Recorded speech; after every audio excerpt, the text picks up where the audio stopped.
A and B catalyzed by enzyme E1.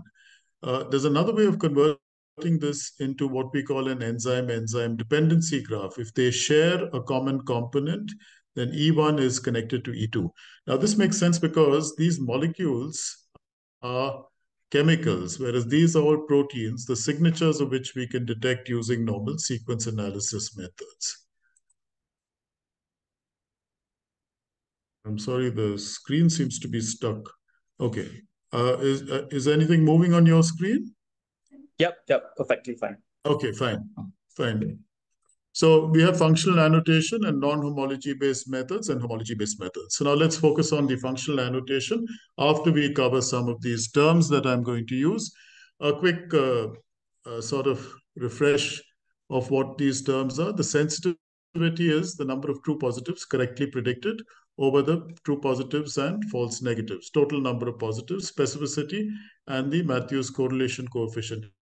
Now, I'm mentioning these equations because I use them in graphs, and I just wanted to cover them over here before we move on with them. This is the kind of graph that you have. You plot your sensitivity and your specificity and the Matthews correlation coefficient. Now, why do I mention this? We always have a method, for instance, BLAST, which gives us a score. And you have a listing of these scores. And you also have an e-value, which gives you the significance of those values. But when you use this kind of a method for a large number of proteins, what you have is you can identify a threshold, an optimal threshold, above which is going to be a method which has high sensitivity and relatively low specificity, below which high sensitivity and high specificity, low sensitivity, high sensitivity, low specificity. And the best score would be where the Matthews correlation coefficient is at its peak. So if we combine these methods, what is traditionally used is BLAST. BLAST for this audience doesn't need an introduction. It's basic local alignment search tool. But why we need to look beyond BLAST is that sometimes it fails to identify relatively low homologs when the sequence similarity is very low. And because we are looking at enzymes which have a variation across from bacteria to very high organisms, we have significant variation within this protein family, and you can't easily detect them, inferring them from similarity using BLAST. So you have the method called SciBLAST, and SciBLAST does not have information about insertions or deletions, so we use hidden Markov models. Now, again, for those of us who are relatively unfamiliar with hidden Markov models, this is the model of a multiple alignment where you have match states, and the match states, you have 20 amino acids. So in this particular alignment over here, cysteine is very highly conserved and other amino acids are not highly conserved. When you have relatively no conservation, you can have equal probability occurrences. So the emission probabilities in the match states are very easily done similar to a position-specific scoring matrix. But you can also model insertions and deletions, and this makes it much easier to be able to look at a complete model of the multiple alignment for a protein family. Now, these methods are what we have used extensively in our particular application. In general, you have increasing sensitivity from BLAST to hammer, and you have a reducing or decreasing specificity. So as we are detecting remote homologs with hidden Markov models, unfortunately, we may be picking up proteins with the same fold and therefore not the same function. So what we want to look at is a method that can actually detect that.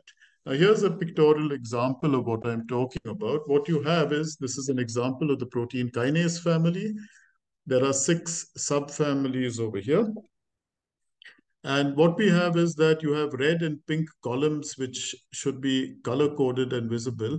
These are columns or amino acids which are conserved across the whole family. And blue and green are amino acids which are conserved within one subfamily. Now, sometimes they could be in the same column. For instance, over here, what you have is something that is conserved in this subfamily and differently conserved in another family. Okay? So what we have is, we want to be able to differentiate between the red and pink and between the blue and the green. So what kind of method can we do given that model, the hidden Markov model of the multiple alignment? What method can we do to score columns such that they belong to what I'm going to call the fold specific, common across an entire fold of proteins, and unique and specifically conserved within a subfamily of proteins? And those are function specific. So can I separate fold specific columns and function specific columns? So this is the method that we've developed first, called Hidden Markov Model HMM-MOD, where there's a modification of the emission probability, and the equations on the left are descriptions of what we've done. So essentially, you have the concept of relative entropy, where we are discriminating these alignment positions. The relative entropy is, as per the equation, you have a summation of the probability of occurrence of an amino acid within a column, and then the log of the probability within that subfamily divided by the probability. And here we have two types of probabilities: the probability in another subfamily, which is Qi, or the background probability. So for example, if I have the red column, which is valine, which is conserved completely, the probability of occurrence is 1. The background probability, since there are 20 amino acids, although we calculate this based on occurrence, for the sake of argument, we could assume would be 1 by 20 if they have an equal probability of occurrence. So this would be 1 divided by 20. Now, when these two are nearly equal, such as when you have V equal to V, this reduces to 1 and log of 1 reduces to 0. So the relative entropy is a very decent and easy method to be able to differentiate columns which are conserved between two subfamilies and also between those that are conserved only in one subfamily and differently conserved or not conserved in another family. So we have used that, and you can differentiate between what we call function specific and between fold specific columns. And this has been applied to a large number of families because you have a picture of the function and a picture of the conservation that is conserved by a scoring which is based on information theory. And this is applied back into the hidden Markov model to be able to distinguish these proteins. So that modified profile hidden Markov model-based method is called HMM-MODI, or modification. And this has improved specificity because it uses a hidden Markov model, and it should have little loss in sensitivity. So when we test this protocol, to implement it, since we are bioinformaticians, there's a clustering that we use using a clustering method. There could be MCL, there are CD hit. You generate a true positive set, you search and score against all training sequences. We get the false positive set. If we have a large number of false positives, building a multiple alignment becomes a problem. So we randomly sample these. We generate the hidden Markov model of this. We align them together and do tenfold cross validation to optimize the discrimination threshold. And then we put them together into the script. Now, I'm mentioning this rather quickly rather than explaining it because these are now tools that are available from GitHub. But when you download it, you can tinker with each one and replace one with the tool that you'd like to do. So this HMM-MODI is actually a protocol, and it uses some tools which are there. For instance, we use BLAST to collect similar samples if we have a few samples less than 200. Otherwise, we will just utilize the MAGRES. They can be replaced with other molecules, other methods. Now, when we want to test this to validate it, just to describe, there are other methods also like HH search, which is HMM comparison methods, which can also be used, which have very high sensitivity, but they don't really have the same level of specificity. What happens when we have these increased methods of homology-based detection and you still have no homolog? Now, surprisingly, this is increasingly common and has been very, very common in enzyme mapping within an organism. For some reason, pretty well known, is that the function of a protein has been known for enzymes, but we have not been able to detect its sequence in a large number of initially sequenced organisms. So in this case, what we do is that we use what is called context-based or non-homology-based methods. Now, here's the example of it. If we have a large number of genome sequences, we can start using these context-based methods. One of them is the gene neighborhood. The logic being that if a gene is close to another gene in the genome, then they would have an associated function. The second would be protein fusion. In the case of the method known as Rosetta, if you have a fused protein, they would have a linked function. And they are separate in some organisms, but they are fused in some organisms. We have a concept of phylogenomic profiling or phylogenetic profiling, where if you take the entire presence of a protein in a large number of genomes, they would have an associated presence if they are present in the same pathway. The logic being, if the pathway contains the set of proteins and the pathway is required for the organism, all the proteins that constitute that pathway would be present. And the last method is something called chromosomal clustering, which is an extension of gene neighborhood. The operon concept, where a set of proteins of related function are expressed together and therefore they should be closely clustered on the chromosome. So when you apply these methods together, given a genome sequence, it does not use homology.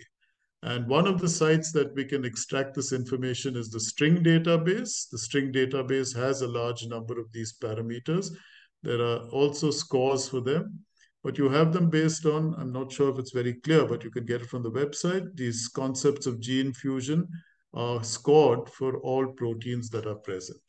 So when we write out our code, we can use scores from this, or we can score them ourselves. Initially, we used to score them ourselves from genomes, but then now that it's deposited in this database, it is used.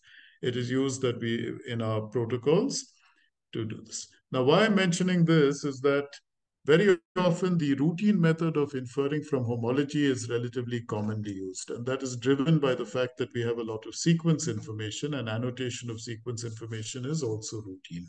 But to get together information from networks is much more rarely applied in protocols in bioinformatics. And when we have a missing function, this becomes very, very useful.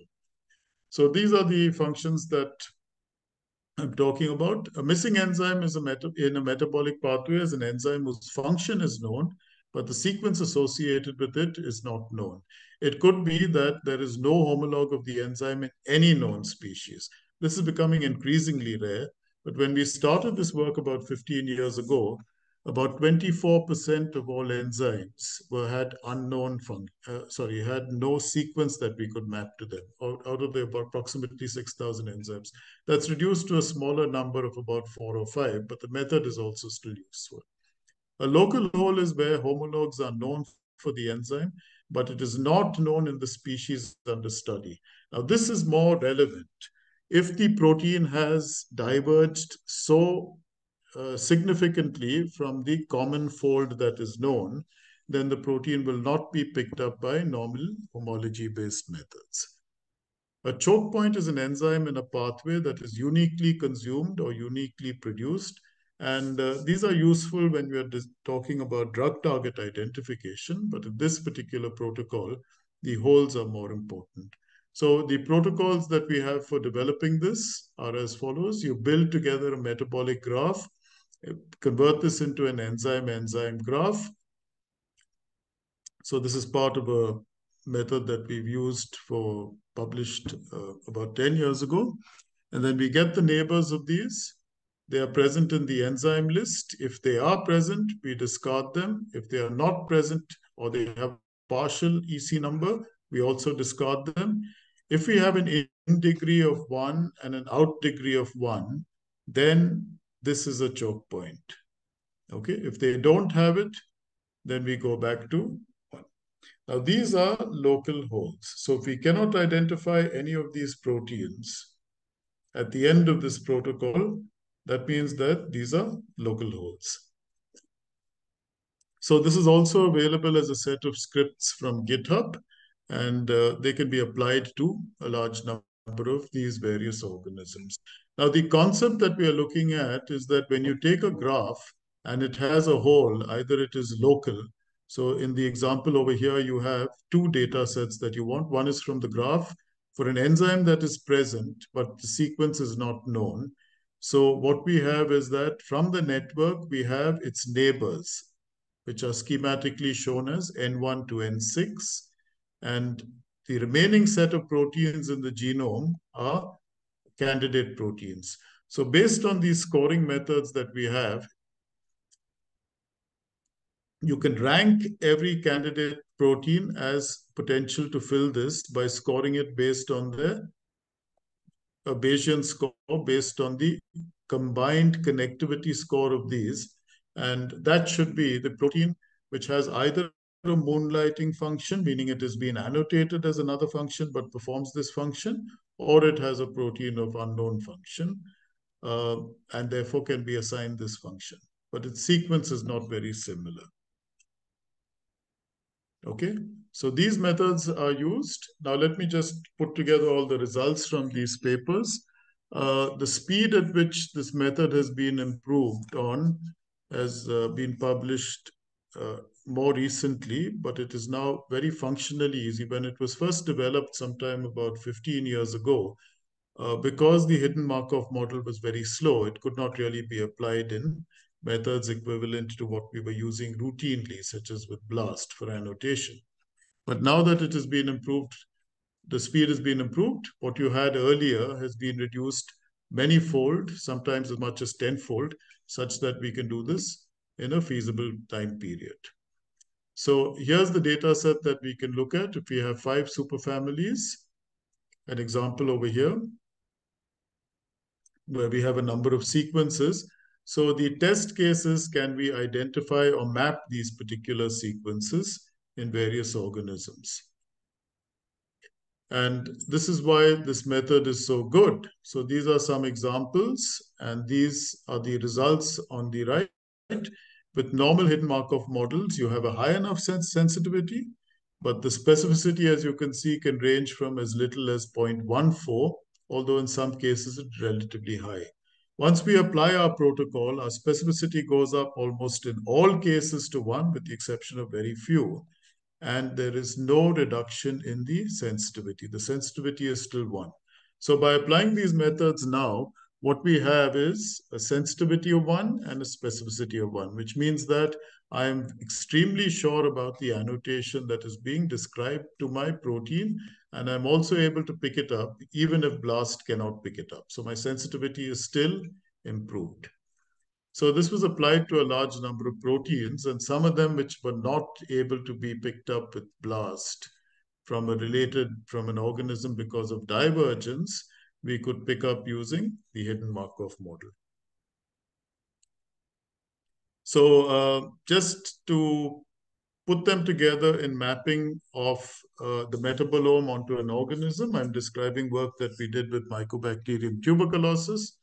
So in this organism, and this is typical of any particular organism, so the enzyme database, this is a little dated, it's now been updated. It's 10 years old. The updated version is now available from the more recent one. But if we take these set of enzymes, the end result is that you take out 2,607 enzymes, you apply this, you get profiles. And when we map out these enzymes from MTB, you have 531 enzymes which were known. And by predicting unknown proteins, unknown enzymes, which should have been picked out from the flows, we were able to pick out 213 new enzymes. So I want to look at these ratios to be sure. Now, MTB was a good case study because it had a large number of pseudogenes and also had a number of genes which seemingly didn't seem to be correctly annotated because it was, and the metabolic pathways were not so much of interest, being a pathogenic organism. So it had a very incomplete metabolome as far as the annotation was concerned. And by using these methods, you could get this kind of a ratio. Now, I'm again repeating why we should use something like MTB, because the newer set of soil microbiomes are generating organisms which are not cultured in a laboratory.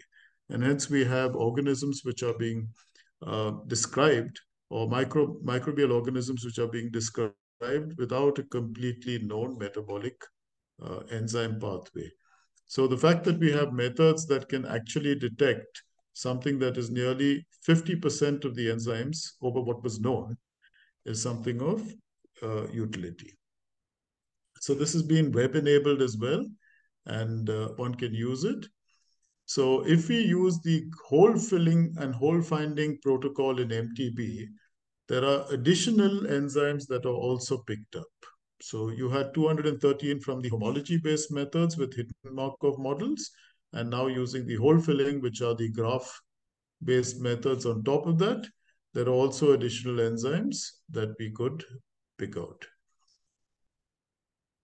So the validation of this is done not necessarily in our laboratory because we don't work with MTB and being a dry lab, against prospective validation from literature.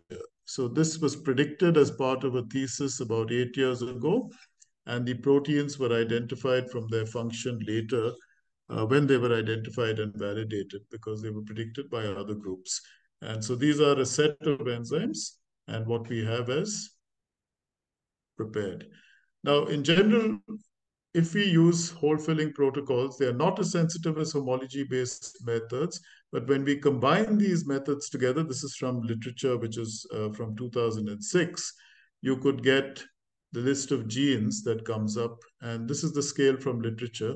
When we apply our methods on this, the prediction goes up to about 0.8, 0.9. So you have proteins that you're predicting that are ranked number 5 with an accuracy or a sensitivity, the fraction, which is a 0.8.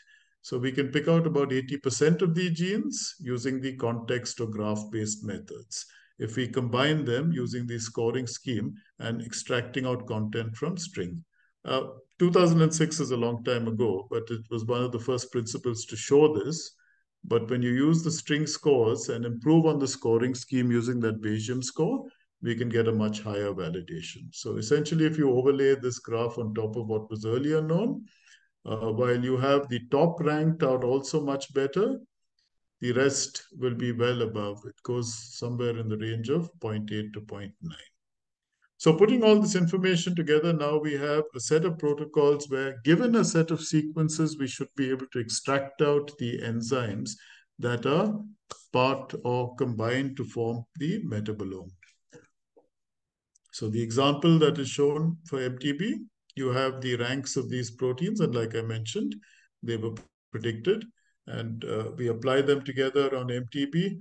So you have 203 metabolic holes from which we pick out 156 enzymes using these methods. 41 of them had a known sequence in the enzyme database, which means that these are what we call local holes. They still could not be mapped given this. And 115 enzymes were relatively novel enzymes that did not have sequences that were known. I'll go through these. This is just a listing of numbers. Now, my aim is now, after I've got a list of all these organisms and all these enzymes, I want to be able to link them together. So one of the ways that we could do this is to use the KEGG pathways. So when we put together the list of all these proteins together, I'm sorry, this is a lot of data that's coming. So this would be familiar to most people who worked with annotation at the level of sets of proteins. This is from the KEGG pathway. So you have the groups of enzymes. Each enzyme is a node. And so the idea is, can we put together everything and color them such that this represents one single organism? So this was done for the sake of being able to map out known information about what methods we were developing. What was red and what was blue were developed and were identified using our method. And the essential idea is that we had an improvement of about 40% over the known annotation from an organism. Now, this was 10 years ago. So annotated proteins are constantly improving. So essentially speaking, what we have is you have an ability to annotate from the organism's genome with a high enough sensitivity and specificity. So these are the results. You could identify additional proteins, and you used both homology as well as non-homology-based methods, and we can map them to a reference map. Now, if I have a set of proteins, like I showed you just now, it's just a set of data and a list. So what I wanted to do was to be able to find a data set where I can find interlinking proteins, which means that if there are a missing set of proteins in one organism or missing set of pathways in one organism, could they be put together? So this slide shows you the results of using a lichen, which has a fungal component and an algae component. So there are two organisms with very interlinked metabolic pathways. And have they evolved such that they are mutually dependent in a symbiotic manner? And can you detect that over here? Why am I doing this? This is a validation of my hypothesis that when I be able to map together the entire microbial biosphere, I will be able to link together these organisms on the basis of mutual things. Now, what is this result? The result has what I had done earlier for MTB, but we've tabulated them together based on the organisms on the mention of pathways, so that now in black are common pathways, and in red are unique to one organism, and in blue, unique to the other organism. And this forms an interlinking. Just to explain to you how, for instance, if you need all 20 amino acids, you could have a few of them made in one organism, some of them made in both organisms, and the remaining, so these are produced in one organism, and therefore this organism becomes dependent on these amino acid production, biosynthesis of this. Now, the number of pathways which are interlinked like this, they are produced in one, and therefore the dependency comes out to the other. And this is just a listing of what is unique to one versus what is unique to the other. And this became a very useful way of summarizing this from a biologically understandable manner of various microorganisms that were mutually dependent on each other. So when we put all this data together, what we have is that you've taken, in this result, you have 5,000 organisms, and their metabolomes are compared using a correlation map. So these correlation maps show similar organisms in red and dissimilar organisms in blue. So essentially what this is one group of organisms, and they are very closely related, and they would be intercalated with something that is similar here. So just to zoom out this, so this set of organisms, which is clustered together, would be mutually dependent on this set of organisms. So when we link together, what we will have is a complete set of the metabolome if we can form this kind of intercalation. So what has been done is to reconstruct microbiomes, and you take the samples from normal forest soil and from burnt forest soil. And this, if you do a metagenomic analysis, we've taken this data from the samples that were already available in the databases, metabolome samples, but we've reanalyzed them for metagenomic analysis. So you have different types of organisms and abundance of organisms that are present in unburnt or normal soil and in burnt soil. And then we have reconstructed these pathways. So what are the set of organisms that you need to add in to be able to quickly reconstruct back into the normal forest soil? Okay, I will end at this stage. It's a little quicker than I expected. I'm sorry, the connections were such that I lost a few slides.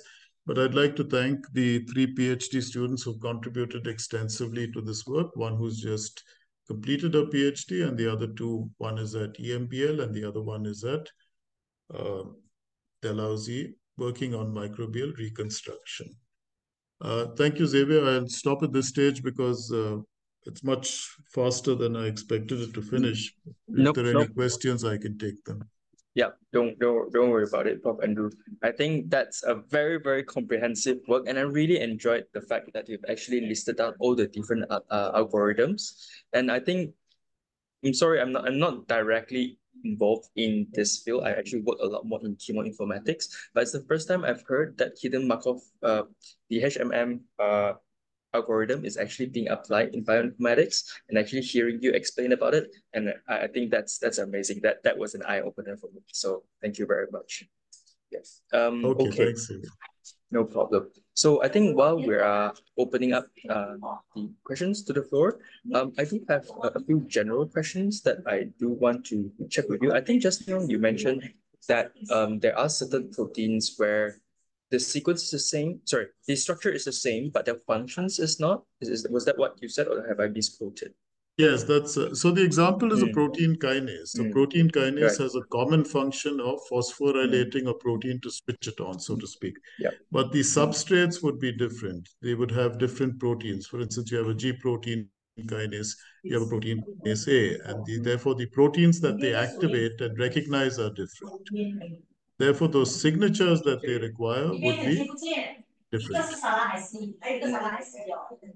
Right.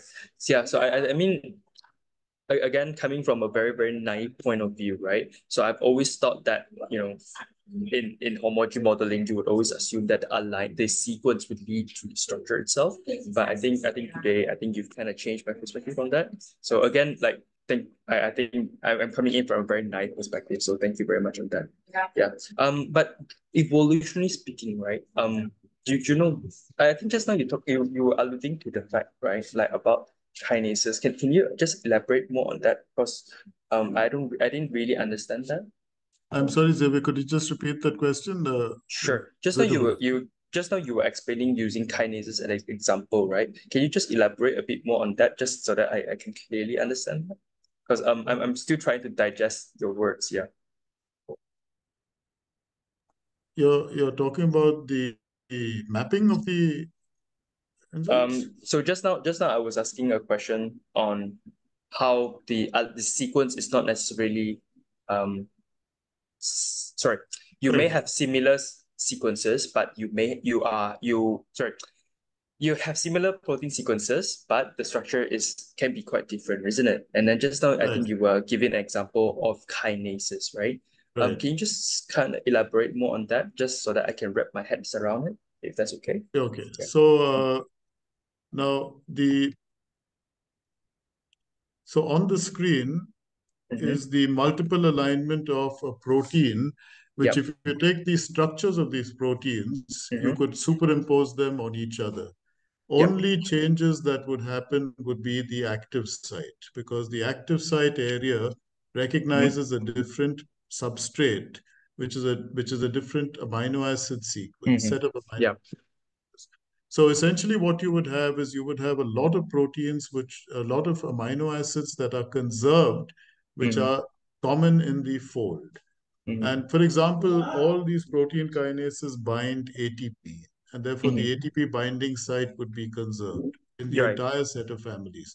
But Right. all of but you would have this protein, which is a protein kinase A, binding only protein kinase A, binding only their substrates, and these which are G protein coupled receptors would be Mm-hmm. binding to G protein couple. Those kind of G protein. Mm. Yeah. So you see that the what is common across these is something for the common function like ATP binding or common for their fold. But what is Mm. unique to this would be responsible for the protein kinase A function specificity, and what is unique to this would be specific to the G protein coupled receptor. So the point is that if I had the structures, I could very easily see what is different. Since you come from a Mm. Yeah. chemoinformatics background, Yeah. if we have an active site, if Mm-hmm. there is a change in a residue on an active site, we would be Yeah. able to distinguish it from the structure. But from the Mm. sequence, where do you get that information? Because the sequence, you just have them laid out one on top of the other, and they are Mm. very similar. Okay? Mm. Yeah. So what So we I need guess is a set of proteins that right. has differential sensitivity. Yeah. Okay. Yeah. I think that does clarify quite a fair bit. So thank you very much, Prof. Andrew. Okay. So I think there are two questions. So the first question is from Harpreet. Can you please explain more about your outcome of the metagenomics analysis on burnt and unburnt soil?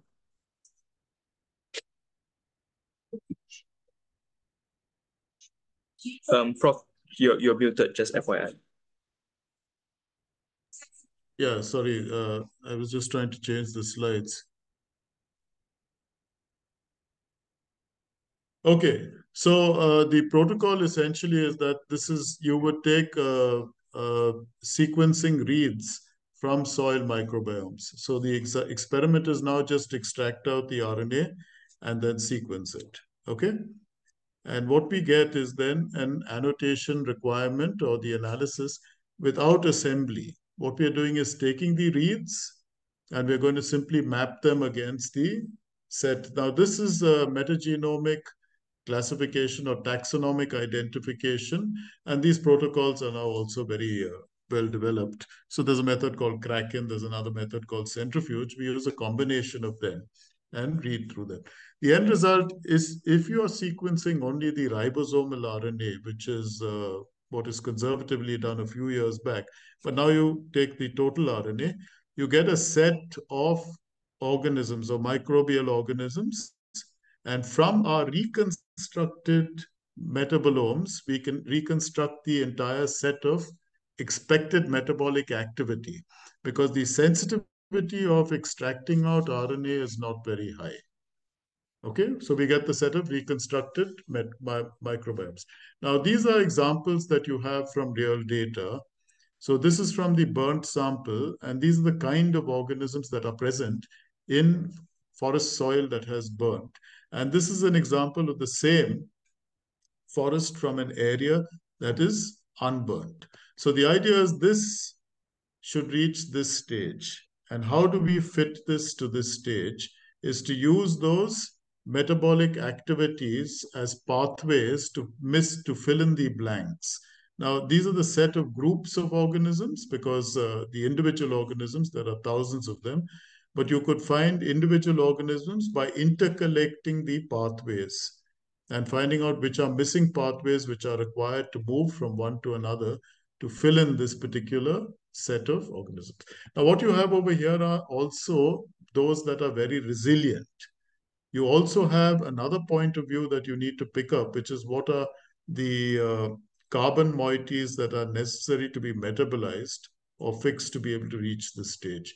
So we have a set of source nodes and sink nodes for each organism, which are intercalated, and that gives us a set of organisms which should be able to fast track the movement of the biome from this smaller subset to this expected subset.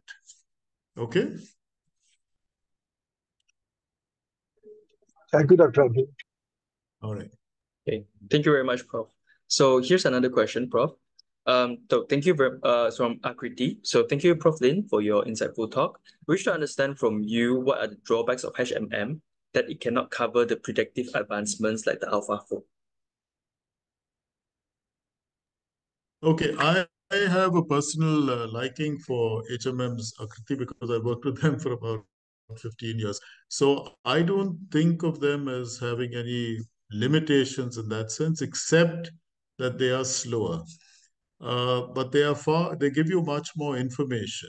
Now, speed is obviously of essence when you're scaling your data. For instance, when you're applying them on read information, you can't really use this kind of data. But what you can use is faster graph-based methods. But when you have the full sequence, the hidden Markov model becomes a much, much better way for being able to map them. So instead of answering your questions as to what are the limitations of HMM, I'm going to give you the positive effect of HMM. For example, what we have, as an example, I'm going to use that of AlphaFold, which is over the last 2 years, something that has revolutionized our understanding of how to link sequence to structure. Now that uses the deep neural networks and others. As a basis for its training, it uses a hidden Markov model. So essentially what you have is you have HMM built by HH search. When you take a protein sequence, its first stage is to extract out the data and featureize it using the hidden Markov model mapping against all known structural families. And the beauty about that is that the correlations between the conserved residues are picked out so much better using the hidden Markov model. So from a purely algorithmic perspective, the hidden Markov model is far more beautiful. And why it was not used so much in the last 10 years, according to me, is because the speed was really very, very slow. You could not compare with something like BLAST, which dominated bioinformatics for the first 15 or 20 years, and still does, because you have single sequences and you want a quick answer as to what the function is. But the hidden Markov model gives you an understanding of each residue, its conservation score, and its ability to be able to imply what that conservation is in terms of function. The function could be a structural conservation, or it could be something that is involved in a chemo or a chemical affinity or catalysis or something like that. But it needs to be conserved in that. Most often, these functions are in binding and catalysis. So we could be able to resolve that from a point of view of functional things. So again, just as a last line, I think hidden Markov models, because of the fact that that probability assigns a value to every residue, you could use them. Now, I'm taking one step back, is that in general, when I've applied this to a very large number of protein families, most proteins have residues which are interchangeable to the range of something like 60% of the protein has 60% of the protein's residues within a fold could be changed without its function or without its structure being affected drastically. So this now has another use. For instance, if this protein is a epitope, a amino acid that is not responsible for its function or its fold could be mutated without causing a loss of function and therefore evade the immune response. So therefore, the hidden Markov model is useful not just for providing a conservation score, but the lack of conservation can also be used in epitope prediction algorithms. Was that too much of a talk, or did it answer your question? No, so I mean, I think there's a response from Akriti. So thank you, Prof. Lynn. We also use HMM in our lab. Wanted to understand the same from you, utility of HMM. Thank you for understanding the question despite of the incorrect word usage.